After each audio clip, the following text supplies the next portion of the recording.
강혜신의 오늘의 미국.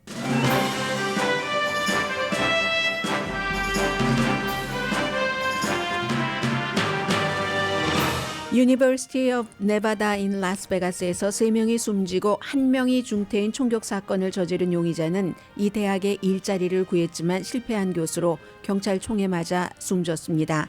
노스캐롤라이나주의 한 대학의 교수였던 숨진 용의자는 은퇴했었고 자신이 멘사 회원이고 영화로도 잘 알려진 연쇄살인범 조디악의 암호를 해독했다고도 주장했었던 사람입니다. 뉴욕 맨하탄 식당에서는 단골 손님이 복면승 강도로 변해 식당 직원 머리에 총을 쐈습니다. 바이든 대통령은 살상무기 금지 법안을 다시 통과시키라고 의회에 촉구했습니다. 공화당 예비선거 4차 토론에서 니키 헤일리 후보는 자신에게 쏠린 공격을 잘 피해 나갔습니다. 그러나 후보들은 라이벌인 트럼프 전 대통령을 거의 공격하지 않았습니다. 트럼프 전 대통령이 사업 사기 재판이 열리는 뉴욕 법정에 오늘 다시 출두했습니다. 오늘이 피고 변론 마지막 날입니다. 케빈 맥카티 전 하원 의장이 임기를 끝내기 전인 이달 말에 정계 은퇴를 할 것이라고 밝혔습니다. 프레스노가 지역구인 맥카티 의원은 16년 만에 정치계를 떠나며 공화당은 다수 의석 218석보다 겨우 2석 많은 220석입니다. 식당 근무자들의 임금 인상 황금 시대는 끝났다고 악시오드가 보도했습니다. 임금 상승률이 팬데믹 이전보다 줄어들고 있지만 지역에 따른 차이는 있습니다.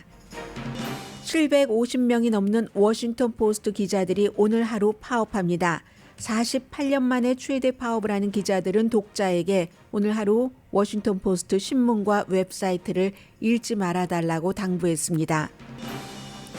국경수비대가 마약 밀매를 적발하기 위해 인공지능을 활용하고 있습니다. 여러분 안녕하십니까? 오늘의 미국 강혜신입니다. 어제 로스앤젤레스 시간으로 아침 거의 정오경에 발생한 라스베가스, 유니버시티 오브 라스베가스는 UNLV는 한인 학생들도 무척 많이 다니죠. 용의자에 대한 내용들이 지금 보도가 나오고 있습니다. 노스캐롤라이나주와 라스베가스 쪽 언론 매체가 자세히 수사를 하고 있는데 기본적으로 아무튼 3명이 숨지고 그리고 1명은 중태입니다. 용의자는 67살의 앤토니 폴리토라는 은퇴한 교수입니다. 노스캐롤라이나주의 이스트 캐롤라이나 유니버시티라는 데서 학생들을 가르쳤는데 이 학교의 웹사이트에 들어가 보니까 그냥 작은 사진 하나 그냥 PH 하면서 이 교수의 이름 retired 한 교수다 이 정도만 있고 나머지 정보는 지금 전부 없었습니다. 당연히 이제 학교로서는 취할 조치인 것 같고 용의자도 학교의 디텍티브와 총격전을 벌이던 중에 숨졌습니다. 지금 피해자 그리고 중태자에 대해서는 나오지 않고 있고 그가 사용을 한 무기에 대해서도 정확하게 얘기를 하고 있지는 않지만 네바다주에 아파트먼트가 있었고요. 전부 아파트를 수색해서 그의 휴대폰을 포함한 여러 개의 전자기기를 지금 수사팀이 압수했습니다. 본인은 여러 웹사이트라든가 유튜브라든가 이런 데를 통해서 35년 동안 멘사 회원이었다. IQ가 아주 높다는 얘기예요. 수학과 통계학을 전공을 했고 특히 이 수학과 통계학이 암호 해독과 관련이 있다는 것을 강조했습니다. 평소에 미스테리 그리고 퍼즐에 관한 자신의 이론을 상당히 어필을 하려고 했고 이 사람은 음모론 같은 것에 상당히 관심이 많았던 사람입니다. 케네디 암살이라든가 아니면 말레이시아 에어라인 MH370 이 사건 또 15페이지짜리 논문도 썼는데 이 논문은 아마 여러분들께서 영화로 보신 분들도 많이 계실 것 같습니다.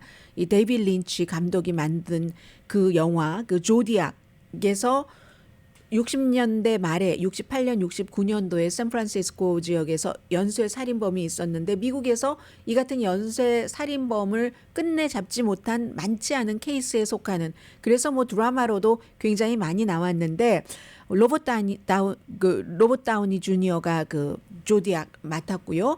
그래서 이제 이것에 대해서 조디악이 샌프란시스코 크로니클하고 샌프란시스코 이그제미너가 그때도 지금도 가장 큰 신문이니까 내가 연쇄살인범이다 하고 뭐 막 편지 같은 것을 보냈다고 하잖아요. 5명이 그때 이제 연쇄살인범에 의해서 살해가 됐는데 이걸 암호를 사람들이 풀지 못하는데 나는 풀었다. 이런 주장을 평소에도 많이 해왔었던 그런 사람입니다. 그래서 지금 수사팀이 물론 라스베가스 대학교에 일자리를 얻으려고 했다가 리젝트 당하고요. 그래서 아마 기본적으로 범행 동기가 그것이 아닌가라고 보고 있지만 더 깊은 범행 동기, 이 사람이 정신건강이 제대로 됐었는가, 지금까지 뭐 어떤 일들을 해왔는가, 학문적으로 그리고 이제 개인적으로 그런 것들을 지금 동기를 알기 위해서 분석을 하고 있습니다. 이 UNLV는 학생들이 무척 많습니다. 뭐 학부에도 25,000명이 넘고 그리고 뭐 대학원생도 한 8,000명 정도 있다고 하니까 어제 11시 45분 정도였으니까 학생들이 전부 캠퍼스에서 점심을 먹거나 뭐 밖에서 친구들과 얘기를 하고 했었던 그런 시간이었었는데 경영대학원 건물 4층에서 이제 그 총격 사건이 일어나기 시작해서 뭐 학생회관까지 번졌다고 하고 오늘 당연히 오늘뿐만이 아니라 내일까지도 지금 학교는 휴강을 합니다. 2017년도에 라스베가스에서 여러분들 기억나실 겁니다. 한 용의자가 호텔에 막 방을 얻어서 다 기획을 하고 그 당시에 어떤 큰 행사가 있었는데 그 이벤트에서 60명을 호텔 방에서 조준해서 여러 개의 총으로 쏘고 그리고 뭐 400명 정도가 부상당했잖아요. 그런 일이 있었기 때문에 어제 라스베가스에서 이 사건이 발생을 했었을 때 라스베가스 경관이 좀 더 그 효율적으로 대처를 할 수가 있었고 아마도 어쩌면 막지 못했으면 이보다 더 큰 그런 이제 그 희생자가 나왔을 수도 있다. 이런 것을 지금 생각을 하는 거고요. 뿐만 아니라 이제 어제 뉴욕의 맨하탄에 있는 식당에서도 단골 손님이 강도로 변한 사건이 있었는데 이게 감시 카메라에 다 잡혀서 오늘 이걸 바라보는 사람들이 너무 놀라고 있습니다. 새벽 2시 조금 전에 검은색 후드, 검은색 마스크 쓰고 손님과 직원에게 총을 들이대면서 캐시와 휴대폰을 내놓으라고 했습니다. 그리고 이 용의자가 식당을 떠나면서 권총을 발사했는데 37살 식당 종업원인 것 같아요. 피해자 머리에 권총을 쐈습니다. 그런데 감시 카메라를 잘 보고 나니까 매니저가 우리 식당의 단골 손님이었다. Seafood King Fish Market. 그래서 앉아 있는데 보니까 카운터에서도 이제 손님들이 어떤 분이 밥을 먹고 있고 하는데 막 머리에 총을 대고 하는 그런 것들이 그대로 잡혀 있습니다. Seafood King Fish Market이라는 곳인데요. 아직 잡히지 않았습니다. 제보를 기다리고 있습니다. 미국에서 올 들어서 총격 사건이 너무 많이 일어나고 630건이니까 뭐 이달 말 지나면 아무래도 할러데이 시즌에 총격 사건 같은 것도 일어날 가능성이 있으니까 하루에 2번 꼴 평균 뭐 어떤 날은 하루에 더 많이 됐고 없던 날도 며칠 이어질 수도 있지만 예전에는 이렇진 않았는데 이 정도까지 올해 2023년도 총격 사건 많이 미국에서 발생을 했다는 것을 전해드리고요. 그러니까 이제 어제가 또 어떤 날이었냐면은 연방 그 의회에서 민주당이 총기 규제법을 살상 무기를 금지하는 것이요. 그리고 신원 조회를 좀 철저하게 통일된 신원 조회를 하자 하는 안을 내놨습니다. 상원의 공화당이 이걸 킬해버렸죠. 블럭해버렸습니다. 어제가 바로 그런 날이고 그리고 뭐 텍사스에서도 뭐 부모님도 살해된 채 발견이 됐는데 여기저기서 많은 사람을 살해하고 다닌 34살의 용의자 총격 사건도 있었잖아요. 지금 드러난 것만 이 정도이고 미국에서 뭐 많은 뭐 이스라엘 하마스 뭐 또 대선 이런 이슈들이 있지만 경제 문제도 마찬가지로 이렇게 총격 사건도 끊이질 않고 있습니다. 그러니까 바이든 대통령이 공화당에 총 이 정도 되면은 살상 무기는 규제를 하는 것이 맞다라고 요청을 하고 있지만 정상이 아니다. 정상이 아닌 상황을 어떻게 더 이상 놔둘 수가 있겠는가?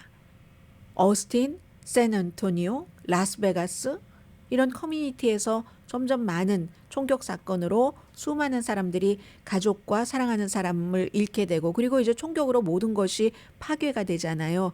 그렇지만 뭐 언제나와 마찬가지로 공화당은 절대로 총기 규제를 하는데 지금으로서는 열심히 할 것 같지 않습니다. 총기 협회와 또 총기를 뭔가 총기 권리를 주장하는 사람들로부터 수많은 표와 수많은 돈을 받고 있기 때문에 그리고 정치인들에게 그 돈은 자신이 정치인이라는 것도 잡이잖아요. 물론 잡을 뭐 이상만 갖고 하는 건 아니니까 이 잡을 이뤄낼 수가 없습니다. 또 지역에 따라서는 총이 전통적으로 뭐 사냥이라든가 또 뭐 어떠한 그 취미 이런 것이 되는 그런 지역에 따른 특수성도 있고 해서 도저히 이 총기 규제에 대해서 찬성표를 던질 수 없는 그런 의원들도 또 시골 지역에 공화당 의원들이 많기 때문에 충분히 그 부분도 있지만 그러나 모든 총을 금지하자는 게 아니라 살상 무기를 전쟁터에서 적을 죽이는 데 쓰는 살상 무기를 금지하자 하는 이 정도도 미국에서는 지금 되지 않는 겁니다. 그러니까 다른 나라에선 좀 이상하게 쳐다보고는 있는데 이것도 지금 바이든 대통령이 의회에 요청은 했지만 메아리로 백악관으로 돌아갈 것처럼 보입니다. 그리고 어제 저녁에 거의 2시간 동안 4명의 공화당 예비선거 후보가 4차 공화당 후보 토론회를 했습니다. 비벡 라마스와미, 크리스 크리스티 전 뉴저지 주지사, 라마스와미는 기업가고요. 38살에 또 크리스 크리스티 전 뉴저지 주지사 한때 트럼프와 굉장히 가까웠지만 멀어진 남자. 그리고 니키 헤일리 요즘 떠오르는 거의 지금 상승세고 론 디센티스가 머물러 있거나 내려가기 때문에 이 니키 헤일리를 주목하고 있잖아요. 네 사람이 토론을 했는데 이것도 길게 전해드릴 필요 없다고 생각이 됩니다. 우선 니키 헤일리와 론 디센티스가 1위와 2위이기 때문에 서로 떨어뜨려야지 되니까 뭐 중국이라든가 성전환자의 의료 문제라든가 이민 이런 이슈로 두 사람이 기본적으로 충돌을 했고요. 그리고 비벡 라마스와미와 론 디센티스가 팀을 이뤄서 니키 헤일리를 비난을 했습니다. 특히 이제 왜 기업으로부터 기부를 받는가? 기업으로부터 기부 많이 받는데요, 정치인들이. 특히 보잉 이사를 했었던 것을 가지고 얘기를 하겠죠. 그리고 비벡 라마스와미는 니키 헤일리가 바이든보다 더 독재자다. 뭐 이렇게 얘기를 했고요. 그랬더니 이제 쭉 두 사람이 합쳐서 본인을 공격하니까 니키 헤일리라는 정치인이 영리한 정치인이라고 사람들이 평가하는 게 이런 이유입니다. 별로 당황하지 않아요. 그리고 어떤 때는 말을 길게 하지도 않고 뭐 말할 가치가 대꾸할 가치가 없다는 식으로 살짝 그냥 표정으로 보여주기도 하는데 열심히 두 사람이 본인을 공격하니까 저 주목받는 거 좋아해요. 주목받게 해줘서 고마워요, 여러분. 이런 식으로 그냥 답변을 하고 맙니다. 그리고 또 어떤 때는 질투하시네요. 지금 저를 뭐 이런 식으로요. 비벡 라마스와미는 여전히 음모론을 들고 나왔는데 정말 그가 말하는 음모론이야말로 별로 여러분들께 말씀드릴 가치는 없다고 생각이 되고요. 다른 공화당 후보들도 비벡 라마스와미가 이것저것 음모론을 막 얘기를 하면은 그 음모론 자체에 같은 후보들도 같은 당의 후보들도 의문을 제기했으니까는요. 그런데 이제 한 가지는 트럼프 전 대통령에 대한 비난은 이제 거의 피했다는 거죠. 1, 2, 3차 토론회 때와 똑같이 아직은 그러니까 니키 헤일리도 론 디센티스를 확실히 물리쳐야지 된다 이렇게 보고 있는 것 같고 열심히 크리스 크리스티 전 주지사만 트럼프 전 대통령을 비난을 했습니다.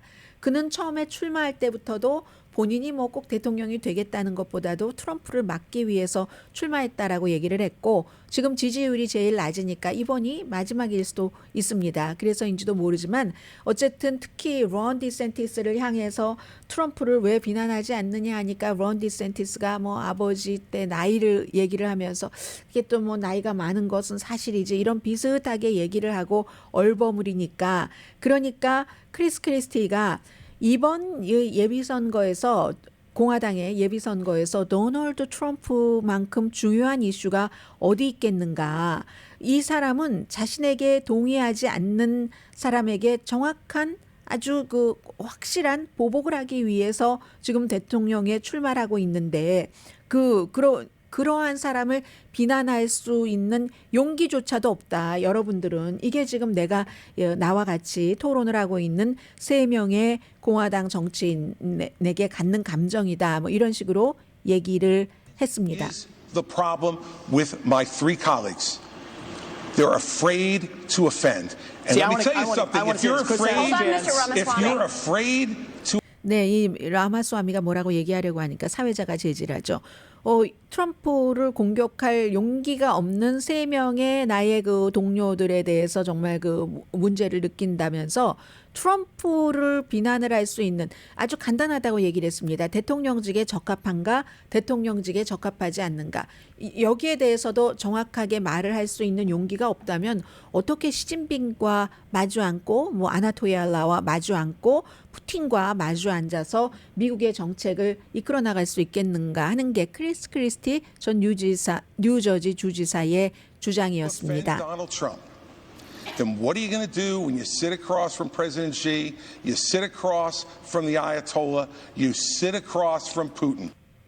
네, 그렇게 얘기를 했고요. 그리고 나서 이제 토론이 2시간 정도나 뭐 여러 가지 이슈를 많이 얘기는 했어요. 그리고 나서 이제 물어봤습니다. 사람들에게 기자가. 어떻게 이 토론을 봤느냐 했더니 뭐 토론을 처음 본 어떤 여성분이래요. 재밌게 봤고 열심히 싸우는 것 보기는 봤는데 역시 오늘까지도 지금까지도 승리자는 트럼프다라고 트럼프 지지자가 얘기를 했습니다. And Trump is still the winner. Trump is still the winner. Why? I like the policies. I like my retirement fund, build the border, drill baby drill. 네, 트럼프가 still winner다 하니까 왜냐고 물어보잖아요. 트럼프의 정책이 좋다. 뭐라고 얘기했죠? 은퇴연금, 나의 은퇴연금, 국경에 이제 벽사코하는 것, 그리고 오일 시추하는 것, 이런 모든 것들이 트럼프가 대통령이 되면 미국을 밝은 미래로 이끌어 나갈 것이다. 이게 이제 트럼프 전 대통령의 지지자들이 트럼프가 아닌 나머지 4명의 토론을 보고 나서 한 얘기입니다.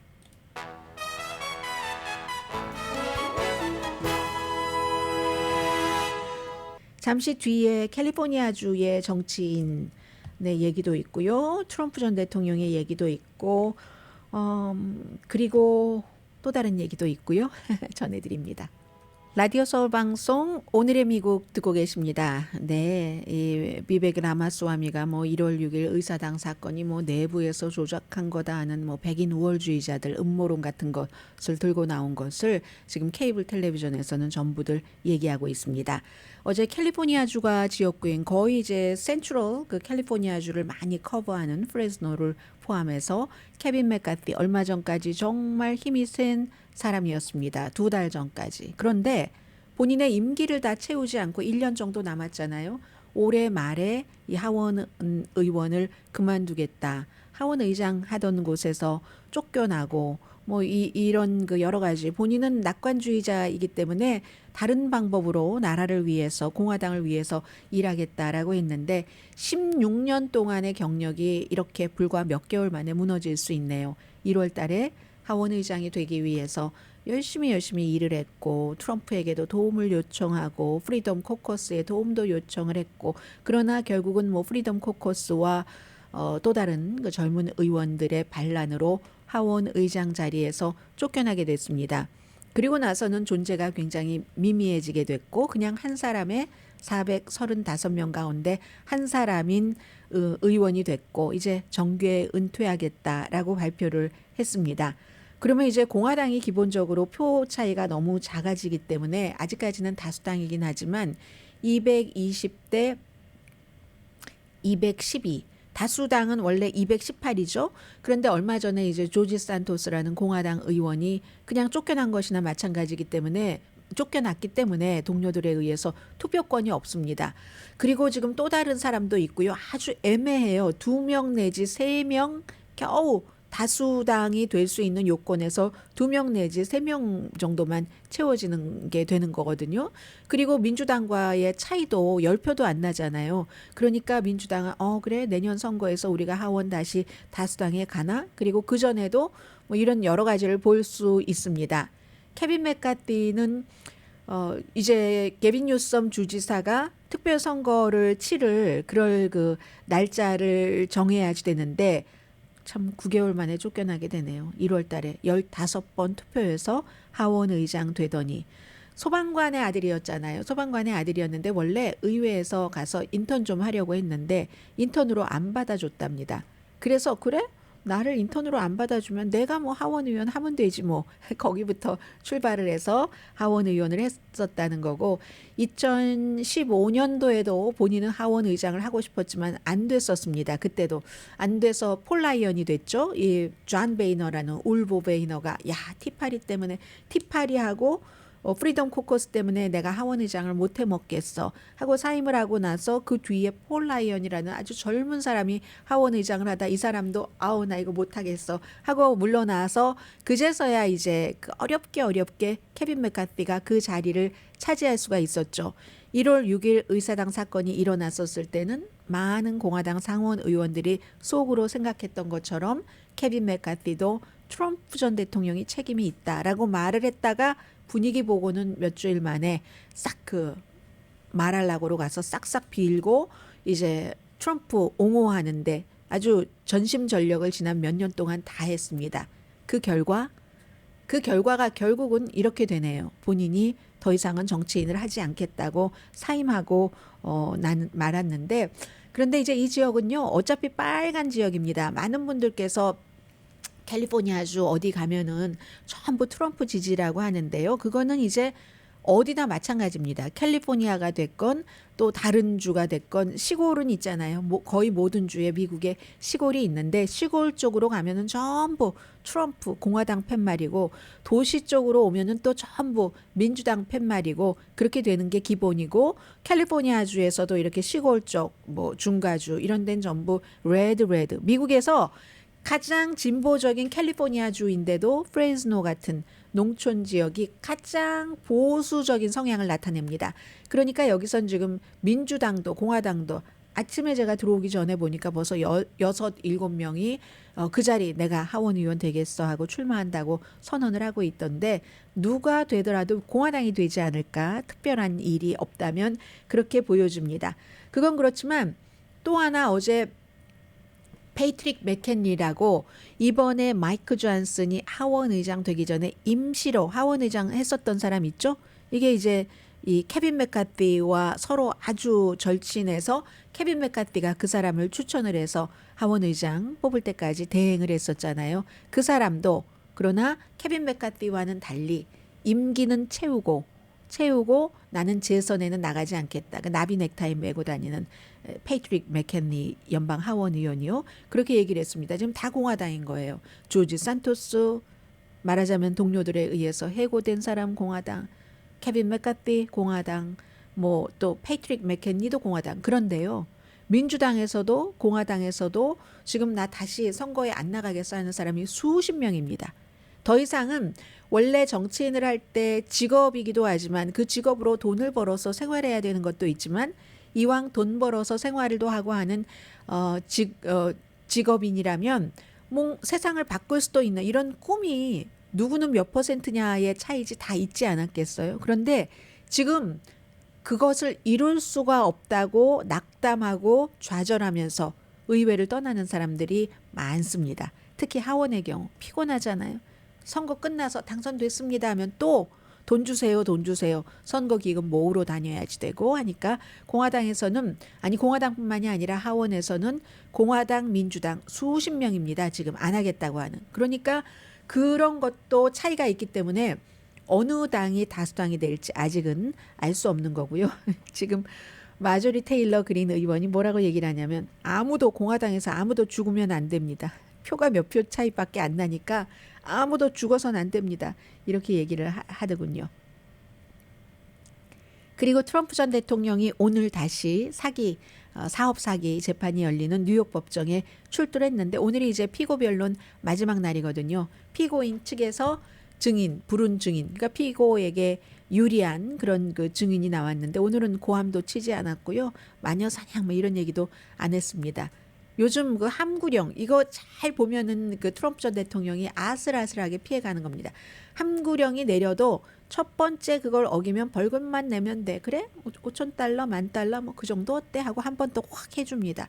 그리고 나서 이제 판사가 지금 세 사람의 판사가 다 함구령을 개그 오더를 내리고 중간에 또 이게 말도 안 된다 하고 트럼프 측에서 뭔가를 이제 반격을 하면은 항소법원에서 또 아 그래 그거 걷어내줘 하다가 또 다시 또 아니야 뭐 이렇게 지금 계속 되고 있는 상황이거든요. 지금은 함구령을 지켜야지 될 때입니다. 트럼프 전 대통령이. 그래서 오늘 특별한 말 하지 않고 지금 법정에 들어가서 앉아 있고요. 왜냐하면 아서 앵고론 판사가 이번에도 또 어기면 지난번에 어겨서 벌금 물었잖아요. 막 그 스태프들에게 험한 말하고 그러면 감옥에 갈 수도 있다. 뭐 이런 그런 추측들이 나오기 때문에 오늘은 조용하고 있고 오늘은 조용하지만 오늘 증인 신문이 다 끝나면 내일 그 재판은 좀 암울하게 될 것 같습니다. 트럼프 전 대통령 감옥에는 안 가지만 민사니까요.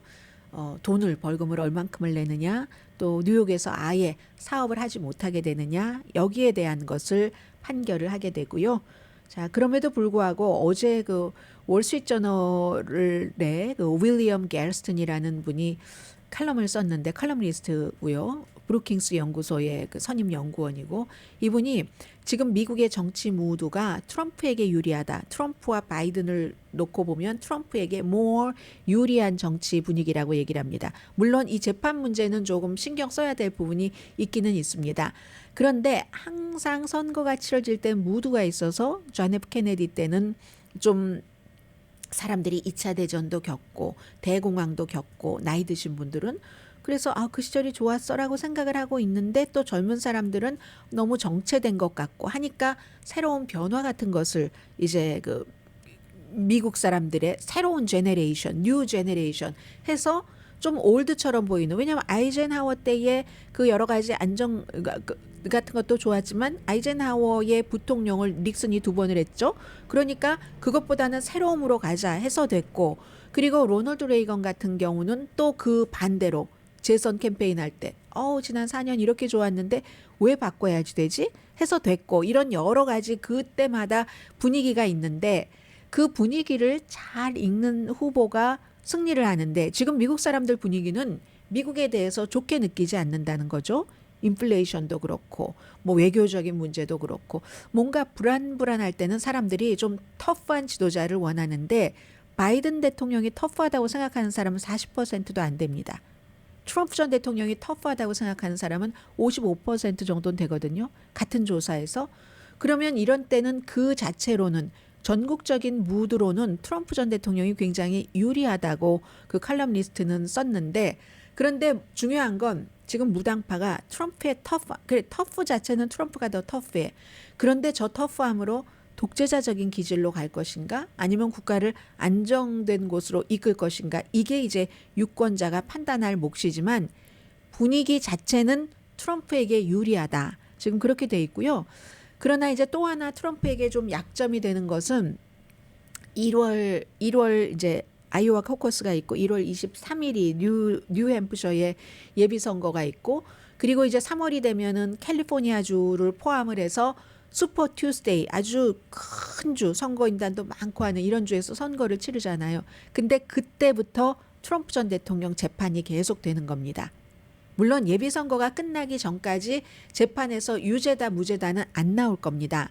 설령 유죄라고 판결이 나와도 트럼프 전 대통령이 끝까지 갈 것이고 사면 받고 해야 되니까 끝까지 갈 것이고 그런데 문제는 하나가 뭐가 있냐면요. 7월 달에 이제 다 그때 끝나서 전당대회에서 저희 공화당의 후보는 누굽니다. 라고 딱 선포를 하는데 여기서 중요한 건 뭐가 있냐면 트럼프 전 대통령이 재판을 몇 개를 치르면서 계속 법원을 왔다 갔다 해야지 되고 그리고 또 뭐가 있냐면은 유권자들이 마음이 바뀔 수도 있죠.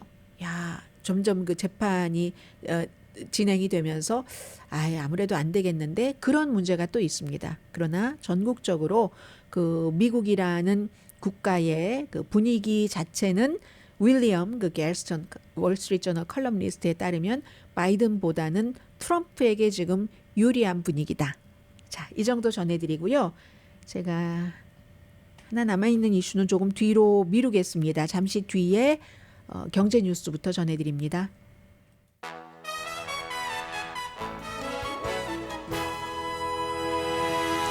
라디오 서울 방송 오늘의 미국 듣고 계십니다. 식당에서 일하시는 분들의 임금 인상, 그동안 이제 팬데믹 때 황금기다라고 많이 얘기를 했습니다.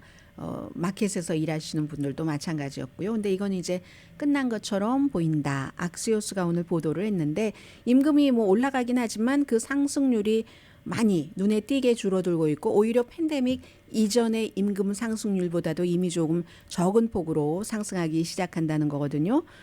해서 이 식당에서 일하시는 분들의 임금이다 하면은 기본적인 임금과 팁 또 무슨 뭐 오버타임 이 모든 것을 다 포함해서입니다. 그런데 이제 팬데믹 때는 왜 그렇게 그 임금이 높았는가 하면은 뭐 마켓도 마찬가지였었지만 다 다른 그 사람들이 다른 곳으로 이직을 많이 하셨잖아요. 뭐 손님도 없었고 문도 닫고 이미 그래서 이제 약간씩 오픈하기 시작하면서 사람을 구하기가 너무 힘들어서 식당을 운영하기 힘들다라고 얘기하시는 분들 굉장히 많으셨습니다. 그러니까 당연히 없는데 사람 일 오래 하게 잘하게 뭐 손님에게도 기쁘게 하려면은 식당 측에서는 그 일하시는 분께 대우를 잘해줘야지 되잖아요. 그러저러한 일들로 지금 임금이 굉장히 많이 올랐는데 이제는 더 이상 그 정도로 절실하게 그 임금을 올릴 필요가 없는 상황. 그리고 요즘 뭐 손님들도 많이 줄어들고요. 인플레이션 같은 것이 그 식당 업주와 손님에게 모두 영향을 미치잖아요. 그래서 식당 직원의 임금은 2023년 10월 달에 1년 전에 비해서 4.9%가 올랐답니다. 4.9%가 올랐으면 2021년도에는 그때 이제 팬데믹 때에 최고의 성장률을 보였었을 때가 10.5%였거든요. 반으로 뚝 내려간 거잖아요. 그런데 식당은 여러 가지 인플레이션, 물건값이 원료값이 비싸지니까 들어가는 비용이 너무 많아지고 소비자는 돈 많이 내고 음식 먹는 거 싫어하시잖아요. 지금 요즘 비싸다고 막 한식이 이게 뭐야 설렁탕이 한 그릇에 얼마. 근데 원래 한식이 다른 그 미국 집에 가서 먹을 때 음식보다는 너무너무 싸잖아요. 근데 우리도 그거는 고쳐야 돼요. 미국 식당에 가서 비싸다고 안 하면서 한식당에 와서만 꼭 비싸다고 해요. 밑반찬도 얼마나 많이 주고 하는데 아무튼 그리하여 소비자는 돈 더 내는 거 싫어하고 재료비는 많이 들어가고 하니까 결국은 이제 또 비용을 절감할 수밖에 없어지는 식당 업주들의 고통이 되는 겁니다. 그리고 또 소비자들이 음식값이 또 올라가니까 어느 정도 기본적으로는 올라가잖아요. 올라가니까 팁값도 비싸지죠. 그러니까 팁도 조금 주고 이래저래 식당에서 일하시는 분들, 특히 이제 홀에서 일하시는 분들이 수입이 줄어들 수밖에 없다는 겁니다. 그래서 뭐 임금 인상, 인플레이션도 또 10월 달에 그 물가 상승률이 3.2%니까 전년도에 비해서 임금이 4.9%가 올라봐야 크게 오른 건 아니죠. 물가 상승률이 있기 때문에. 그런데요. 이 모든 것들이 다 똑같지는 않다는 것을 미국이라는 나라가 워낙에 크니까 보여줍니다. 어떤 데는 제가 지금 말씀드린 그 같은 것에 의해서 그 식당 업계가 돌아가는데 또 사람들이 아예 너무 비싸니까 식당 방문을 하지 말자 하는 것도 있고 도어대시 같은 것으로 조금 더 비싸도 아예 시켜 먹지 뭐 1인분 시켜서 조금 보태서 이 두 사람이 먹으면 되니까 하는 그런 경우도 많이 있지 않겠어요?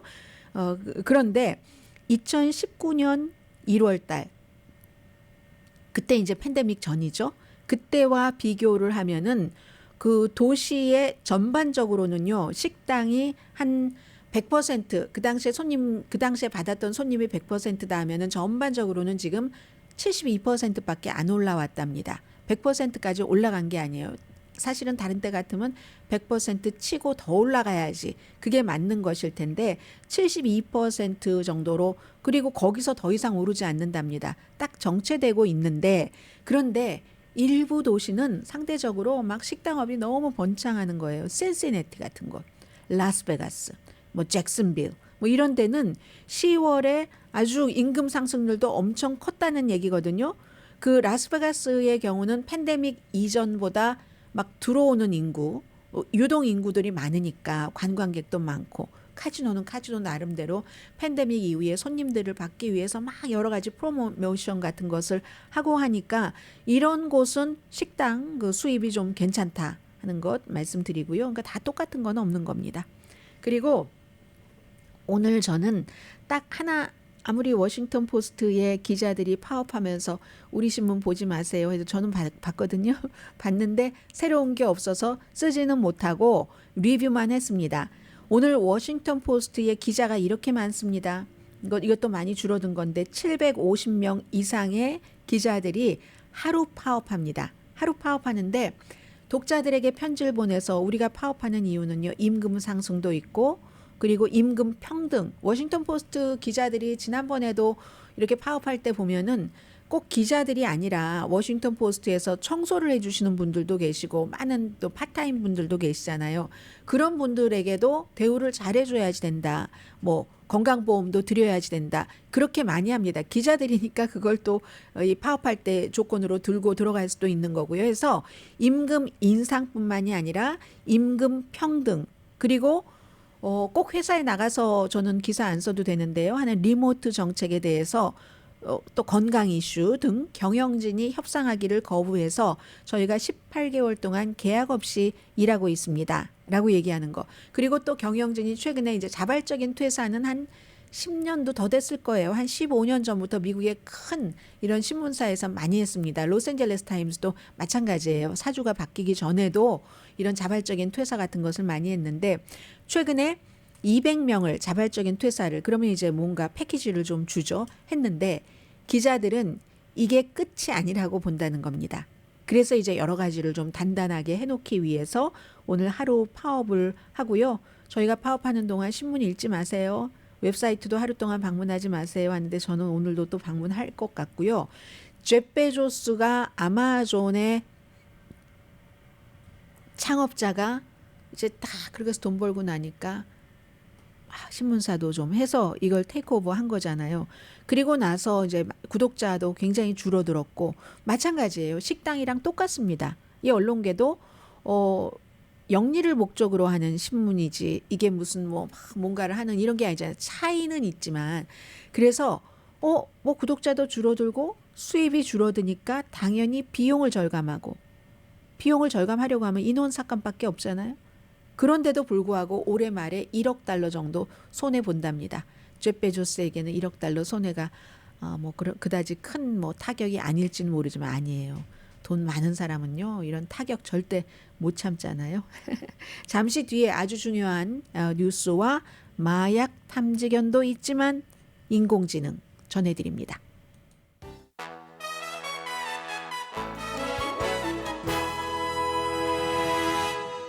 라디오 서울방송 오늘의 미국 듣고 계십니다. 마약 탐지견이 있죠. 국경에는 항상. 그래서 이제 국경 순찰대와 함께 일을 하고 있는데 이민세관국이 아주 활발하게 인공지능을 활용을 하고 있답니다. 그래서 멕시코에서 이게 펜타닐이 다 마약이 그 인조 오피오이드가 제조돼서 들어오면은 이걸 딱 잡아내기가 힘들답니다. 1년에 뭐 트럭이 8,300만 대가 있으니까 그럼 트럭을 다 일일이 조사를 해야지 되는데 워낙에 또 작잖아요. 작은 것을 참 찾아내기가 힘들다 하는데 이게 인공지능을 쓰면은 어떻게 되냐면은 멕시코에서 마약을 만들기 전에 그 화학 물질 같은 것을 추적을 한답니다. 그리고 화학 물질을 추적하는 것뿐만이 아니라 그 공급망 같은 것을 추적을 한다는 것이죠. 미국이 지금 매년 한 거의 7만 명 정도 2021년도에는 7만 명 정도가 이 인조 오피오이드인 펜타닐로 숨졌습니다. 그래서 이제 인공지능을 추가하니까 펜타닐 공급책을 그 제조를 할 때부터 아주 깊이 들여다볼 수가 있고 이 화학 물질을 압수할 수도 있고 그래서 이제 그 국경수비대 이민관세국이 회사와 이런 프로그램을 갖고 있는 애틀란타라는 스타트업 회사와 같이 뭐 꼭 이 회사 한 군데는 아니겠지만 여러 가지 데이터를 이를테면 사람이 혼자 하면 도저히 불가능할 것 같아요. 이 인공지능이 4억 5천만 개 회사의 공개적인 데이터, 이 펜타닐을 만드는 물질, 화학 물질의 그 경로, 그 펜타닐을 만드는 그 화학 물질이 꼭 펜타닐만 만드는 게 아니니까 다른 뭐 합성 세제 같은 것도 만들고 하는데 그렇게 한다 하면서 펜타닐로 만들 수가 있잖아요. 그런 것을 아주 철저하게 추적을 할 수 있다는 겁니다. 그럼 4억 5천만 개 회사의 공개적인 데이터와 또 이민 관세국의 독점 데이터까지 전체적으로 이게 사람 혼자는 도저히 할 수가 없는 건데 무척 성공한 작전이 되고 있답니다. 그래서 최근에 13,000파운드의 화학 물질을 압수하기도 했고요. 10,000파운드의 펜타닐도 압수하고 284명을 체포하기도 했답니다. 사람보다 인공지능이 잘하는 게 있고 아직까지는 사람이 인공지능보다 나은 것이 있고 심지어 인공지능에게 물어보면 그렇게 답하는 경우도 있잖아요. 저는 뭐라고 얘기를 하든가요. 저는 뭐 인공지능으로 뭐 어떻게 하는 것이기 때문에 거기에 대해서 답변을 드릴 수가 없습니다. 뭐 이런 식으로 얘기를 하잖아요. 아직은 사람이 이 인공지능보다 훨씬 나은 면도 있다 말씀을 드리고요. 지금 이스라엘과 하마스 전쟁 그 전에 우크라이나에 대한 지원금은 어제 그 상원에서 거부했죠. 그 거부한 것에 대해서는 이 부분부터 말씀드리겠습니다. 지금 굉장히 많이 가가호호 이스라엘이 가자지구에서 이제 전투를 벌이고 있기 때문에 어떤 분은 오늘 뉴욕타임스가 보도한 것 보니까 압둘라 아부나다 이분은 빌딩이 본인의 가족이 살고 있는 빌딩이 공습당했다는 걸 듣고 와이프한테 전화 걸었더니 no answer, 딸 no answer, 아들 no answer, 그리고 또 다른 2명 자녀 전부 숨졌습니다. 아주 이건 그냥 흔한 일이에요. 어떤 분은 가족이 68명이 숨지고 100명 이상 숨졌다는 분들도 계세요. 그리고 9살, 7살 이렇게 딱 둘이 덩그마니 남아있는데 엄마, 아빠, 형, 여동생 다 이스라엘의 공격으로 숨졌고요. 팔레스타인의 저널리스트 모하메드 아브 하시라 이분도 42명의 가족과 함께 숨졌습니다. 전 공화당의 하원 의원이었던 저스틴 아마시 가자지구에 있는 가족들이 가자지구의 교회에서 대피하고 있던 중에 공습으로 숨졌습니다. 아미드 알 나옥 런던에 사는 대학생 아버지와 5명의 형제자매 13명의 사촌 그러니까 어느 지역에 있던 지금 그쪽에서 벌어지고 있는 전쟁으로 인해서 미국에 있는 전 하원 의원의 가족이나 런던에서 공부하고 있는 그런 사람이나 가족들이 다 숨져서 어느 전쟁보다 이제 민간인 그 사상이 크니까 뭐 우크라이나 그럼 몇만 명이잖아요. 얘기하시는데 우크라이나는 인구가 뭐 4천만 명이 넘잖아요. 인구가 뭐 20배도 더 되는데 그리고 거의 2년 동안에 있었던 거고 해서 안토니오 구테레스 유엔 사무총장이 이스라엘 엄청 지금 비난하고 있고요. 바이든 대통령은 오늘 나온 여론조사 보니까 그 AP가 여론조사한 것 보니까 한 달 전보다는 민주당 사이에서 이 문제를 핸들하는 것에 대한 지지율 조금 높아졌습니다. 그때는 반 정도였는데 오늘은 59%가 괜찮다고 했거든요. 이제 바이든 대통령이 이스라엘에 팔레스타인 민간인 숨지는 것도 좀 전술을 바꿔서 멈춰야지 된다 이런 얘기를 했기 때문에 그런데요. 텔레비전에 나오네요. 어제 이제 아이빌리그 대학교 총장들이 의회의 청문회에 나가서 의회 의원들이 미국 의원들도 막 고성을 지르고 싸우진 않지만 이런 거네요. 제가 지금 말하는 질문에 yes or no로만 답하세요. 근데 그 yes or no로만 답하면 애매모호하게 그 증인 입장에서는 몰릴 수 있는 그런 질문들이거든요.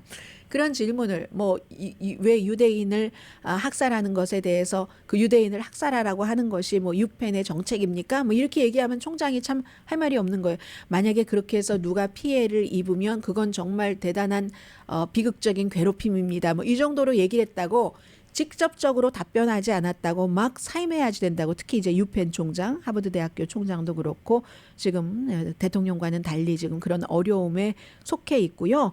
뭐 책임은 오늘 지금 말씀드리지 않겠고 그리고 상원 공화당 의원들이 이스라엘에 대한 것도 또 우크라이나에 대한 것도 이민 정책 변경을 원하면서 지금 돈 지원하는 것 일단은 안 했습니다. 아무튼 바이든 대통령은 어제 투표하기 전에 국경에 대해서 협상을 할 용의가 있으니까 우크라이나에 대해서도 그 이스라엘에 대해서도 지원금 좀 지원해 달라 했는데 이스라엘은 아직은 뭐 지원금이 그렇게 절실한 상황은 아닌 것 같고요. 해주긴 해주겠죠. 문제는 우크라이나죠.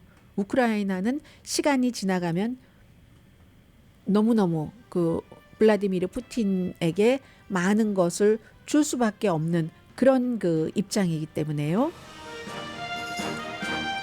네, 시간이 조금 남았네요. 미국에서 이렇게 우크라이나에 대한 자금을 지원하고 있지 않으니까 영국의 데이빗 카메룬이 그거 미국 해야지 된다. 데이빗 카메룬이 총리였다가 그 자리에서 물러났다가 지금 다시 외무장관으로 리시 수낙 이 총리가 임명을 했잖아요. 지명을 해서 됐잖아요.